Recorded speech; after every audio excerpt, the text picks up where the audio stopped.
The stones of yesterday. I have been asked to investigate how the wonderful statues and carvings of all sorts were created that one finds in Egypt and many other countries, clearly depicting levels of skill and technology that could not have been available to the simple people that lived on Earth at the time that is ascribed to them. This chapter is not really part of this book, but as I have been asked to talk about this fascinating subject, I thought that I would oblige, as a huge number of people are puzzled to find the answer. This subject has never been explained before, but I hope in this chapter to clarify what went on, when and how it was all done, and explain at least some of the tools that were used.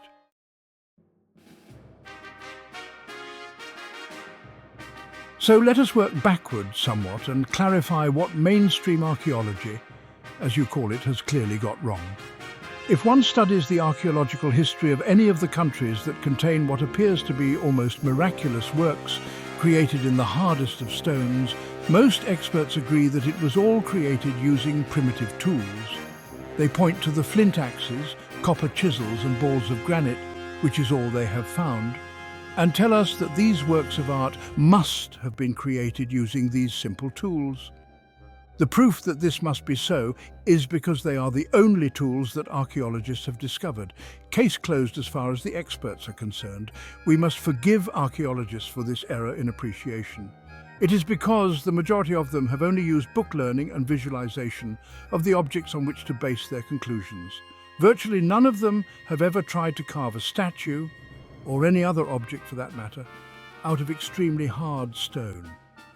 Some of these stones, from which flawless works were created, approach diamond in hardness. We have said before, when talking about critics, that unless one can demonstrate how to do something, one cannot call oneself an expert. We have cited art critics, ballet and dance critics, cookery critics, and so on. Criticizing the work of others is easy while sitting in an armchair, but the reality is that one can only really be considered to be an expert if one can rise from the comfort of one's seat and demonstrate perfectly how to do something. But how many art or cookery critics or self-proclaimed experts can dance or cook in a perfect fashion? How many archaeological experts can take a copper chisel and a stone ball and produce out of granite a flawless work of art? Thus, we have the right to ignore experts who tell us that the wonders found around the world were produced by primitive man, using primitive tools. Clearly something else was going on, and in this chapter I hope to lay bare at least the basics of what went on. So let us start to examine this subject.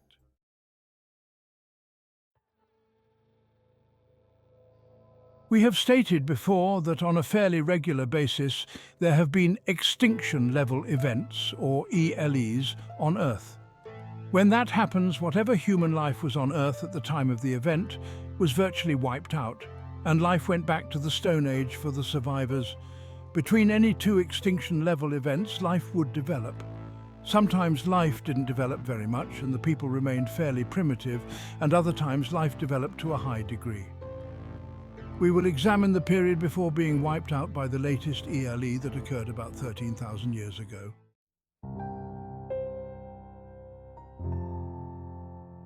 At that time, there had been a civilization that had developed a great deal of technology, but also a great respect for Mother Earth. For that reason, the people that lived and worked tended to use stone rather than chopping down trees or creating concrete or plastics, as our civilization has done.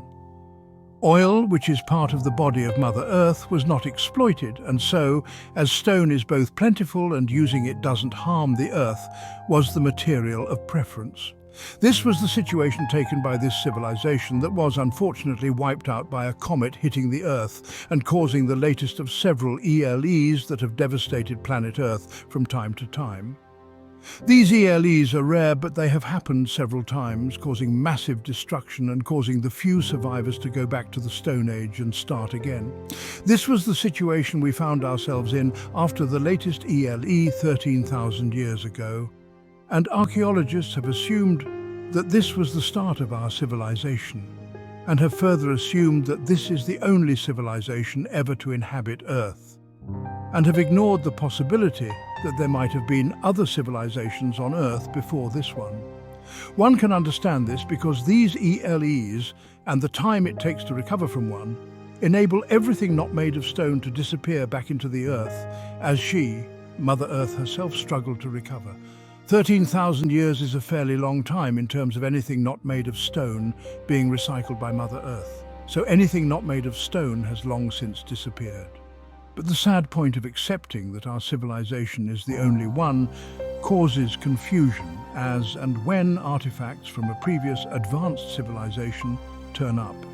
The answer given is that these beautiful and staggering works of art in stone were made by primitive people, using simple tools, despite, as I said, all the evidence pointing to very advanced technology being used to move extremely heavy blocks of stone over vast distances and raising them to impressive heights, or flawless statues and other works of art that would be impossible to produce today.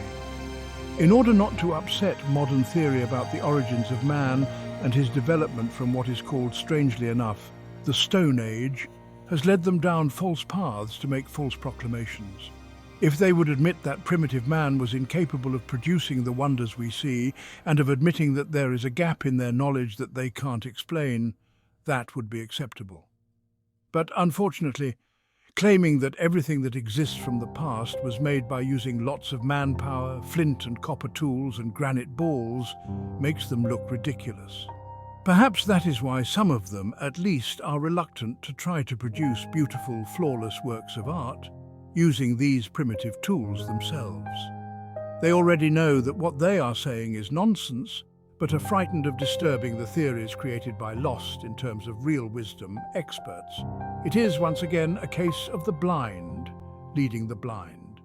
However, if we put ourselves in the position of these so-called experts working in universities, having diplomas based on the teachings they themselves received, not willing to face criticism from the directors of the university, if they strayed from the curriculum set out by the university, we would feel obliged to close our eyes to greater possibilities and merely trot out the nonsense that earned them their diplomas.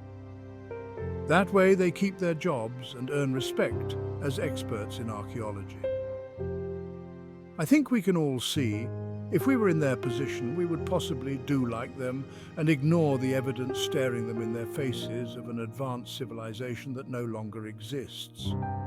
It is unfortunate that this situation pertains, but we can understand why it happens, and we have no right to criticize them. They are just doing the job required of them and doing the best they can to explain wondrous works being made by primitive man, using primitive tools and shutting their eyes to any other possibilities. However, we have no restrictions placed on us, so we are free to remove our blinkers and to investigate, with open minds, the truth that is before us. Let us return for the rest of this chapter to a true investigation of these works, by whom they were made and the tools they had to create these marvels.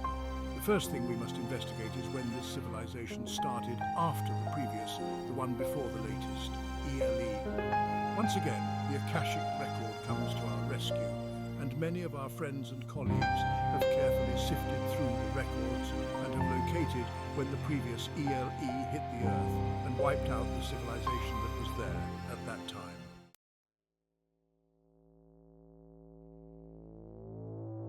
I will explain how the Akashic record works and the difficulties we face when doing investigations.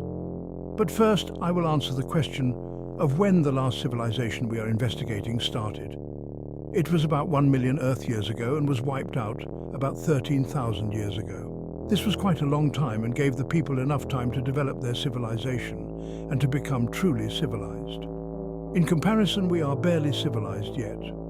Now I will explain how the Akashic record works and why it is difficult to give precise dates, etc. The Akashic record records permanently all events that occur to all people, no matter when or where they lived on Earth. But it does not record anything non-human.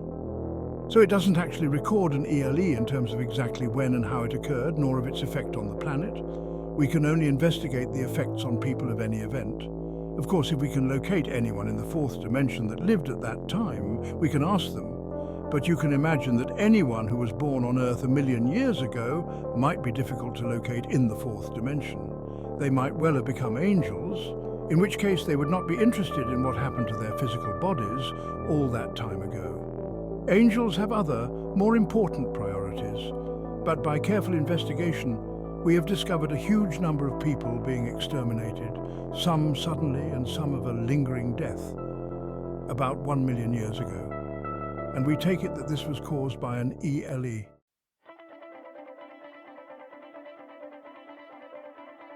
So, 1 million years ago, a previous civilization was wiped out, leaving a few survivors with absolutely nothing remaining to help to sustain them.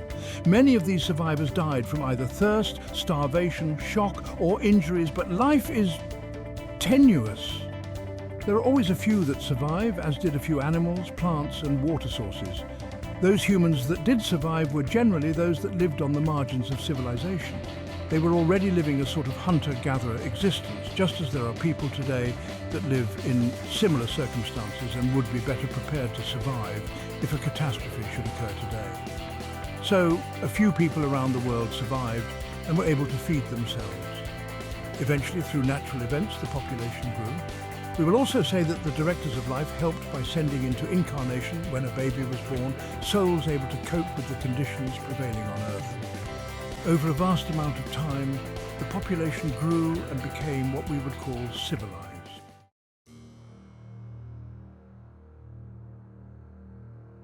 This civilization was not like ours. Due to prevailing conditions, in terms of the swing of the pendulum of life, they were peaceful people, respectful of all life, including the life of Mother Earth, as they called her. This is a good term and true in many respects. So these people were largely vegans. This is your term, not ours. We just call people that don't exploit animals vegetarians. Anyway, this civilization used a minimum of wood, refused to chop down trees, refused to exploit animals, and refused to exploit the earth. They grew and ate plants of all sorts. As you can see, that is the definition of civilization as far as we are concerned. Over time, they developed the skills to cut and polish very hard stones, and I will try my best to describe the tools that were used. But before this, I hope you won't mind if I describe why they created what they did.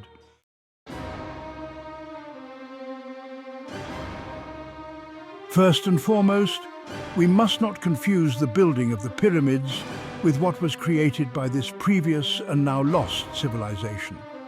Nor can we put a name to this civilization, any more than we could put a name to the civilization in which you live and that currently inhabits Earth.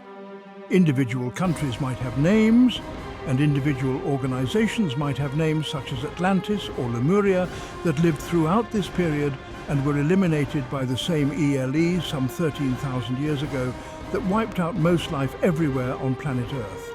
But the civilization itself did not have a name.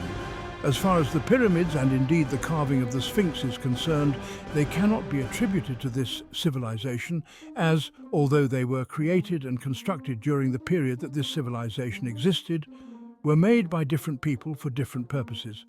We must describe all this carefully, or it will be totally confusing.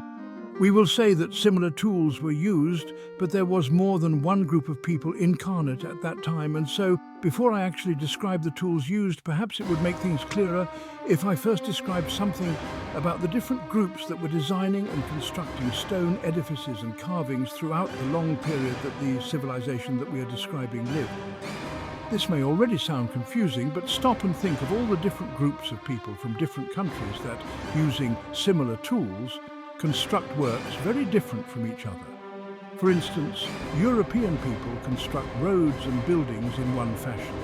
Americans have distinctly different roads and buildings, as do people from India, China, Japan, and so on. Quite often, if you see photographs, you can tell instantly which country the photograph depicts. The only things that are virtually the same are aircraft and helicopters. So I would like you to understand that during the almost 1 million years that this civilization existed, many groups from many areas developed the technologies to craft stone into a whole variety of shapes for the purposes that interested them.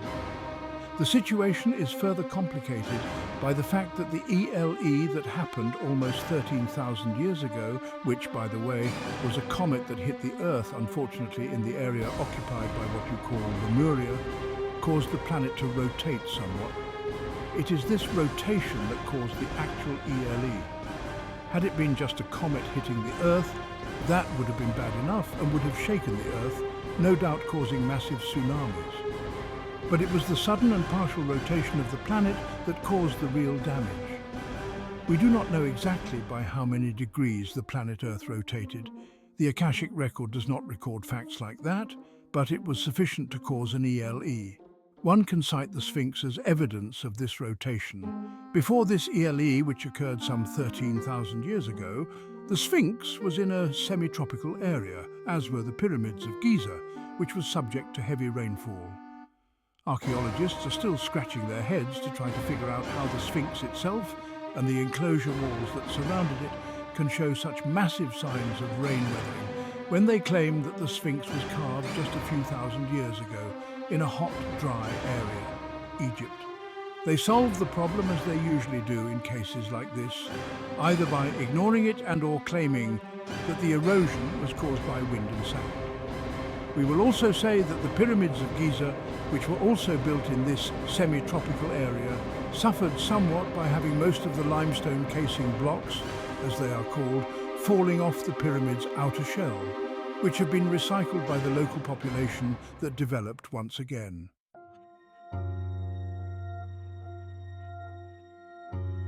At least these stones were put to good use to help build much-needed housing, as mankind struggled to rebuild their lives.